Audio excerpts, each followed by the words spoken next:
Hello and welcome to this lecture, and in this lecture we will talk something about designing our website. So right now if you go to the home page, which is the books home page, as you could see the website looks quite boring and dull, and we actually need to make it a bit more attractive so that the visitors will visit our site, because these are the kind of sites which we had in like the 1990s or the 1980s, and it actually looks pretty boring.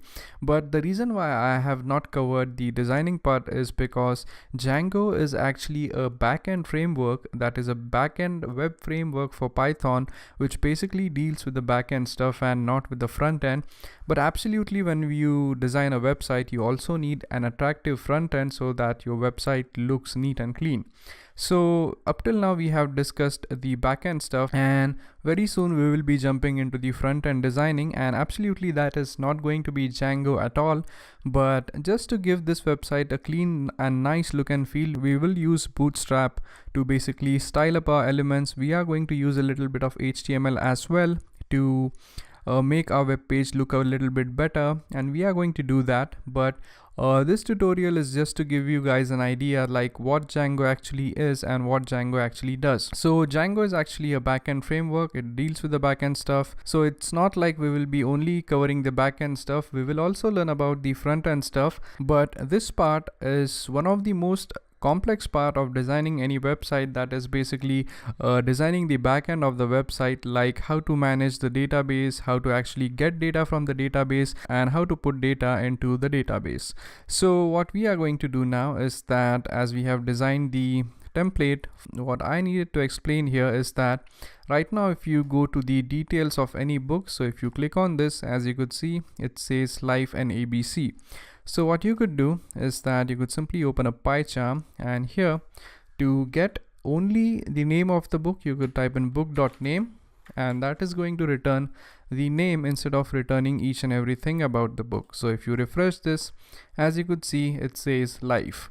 Now you could add a little bit of styling to this element without changing much of the Django code. So what you could do is that you could go here, and let's say you want to make this as a heading.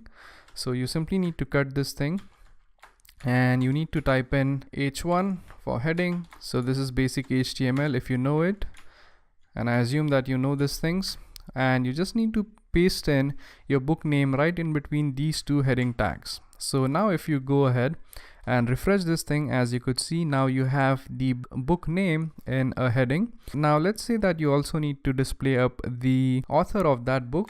So you could simply go ahead, create another tag like h2, and you could actually go ahead and put up something like book dot author to basically display the author name.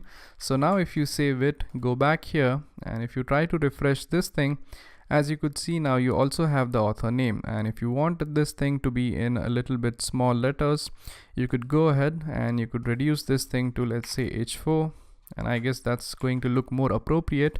So if you return back here and refresh this thing, as you could see, now you have the author name but in a much lesser font. So this is basic Django, and what Django allows you to do is to basically transfer the data from your database to the web page.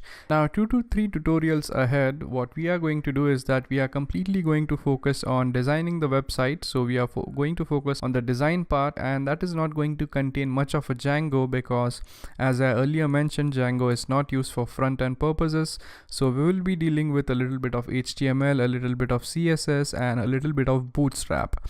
So even if you don't know about Bootstrap, it's extremely simple to use, and Bootstrap is actually not included in the curriculum of this course because it's a completely different topic, but we actually need that in this tutorial series. So we will be learning a few brief things about Bootstrap as well, and we are going to learn how we could use Bootstrap to design our website. So that's it for this lecture, and in the next lecture we will be learning an important concept about removing hard-coded URLs. So thank you very much for watching, and I'll see you guys next time.